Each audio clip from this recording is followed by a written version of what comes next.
शेवटच्या पाळीच्या तारखेवरून डॉक्टर तुम्ही due date कशी काय कॅल्क्युलेट करता? नेग्लिस फॉर्म्युला म्हणजे नक्की काय? नमस्कार, मी डॉक्टर मानसी नारळकर. एखाद्या महिलेची पाळी नियमित असेल म्हणजे साधारण 28 ते 30 दिवसांची सायकल असेल तर शेवटच्या पाळीच्या तारखेमध्ये आपण 9 महिने आणि 7 दिवस ॲड केले तर तुमची ड्यू डेट निघते. यालाच नेग्लिस फॉर्म्युला म्हणतात. पण हा फुल प्रूफ आहे का? अजिबात नाही.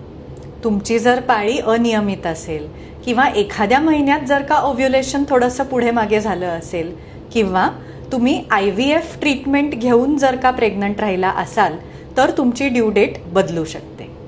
अशा केसेसमध्ये ड्यू डेट कशी बरं कळणार? तर तुमच्या डेटिंग स्कॅनमध्ये, म्हणजे सर्वात पहिली सोनोग्राफी जी 7 ते 9 आठवड्यात केली जाते त्याला आम्ही डेटिंग स्कॅन म्हणतो. डेटिंग स्कॅननी काढलेली ड्यू डेट आणि नेग्लिस फॉर्म्युलानी काढलेली ड्यू डेट जर साधारण एका आठवड्याच्या अंतरावर असेल तर आम्ही ड्यू डेट चेंज करत नाही. पण त्याहून जास्त त्याच्यामध्ये जर डिस्क्रिपन्सी असेल तर तुमची ड्यू डेट स्कॅनप्रमाणे चेंज केली जाते. शिवाय एक महत्त्वाची गोष्ट लक्षात ठेवा, कागदावर लिहिलेली ड्यू डेट कशीही असो, शेवटी एमर्जन्सी कधीही येऊ शकते. ही माहिती आवडली तर नक्की सगळ्यांबरोबर शेअर करा.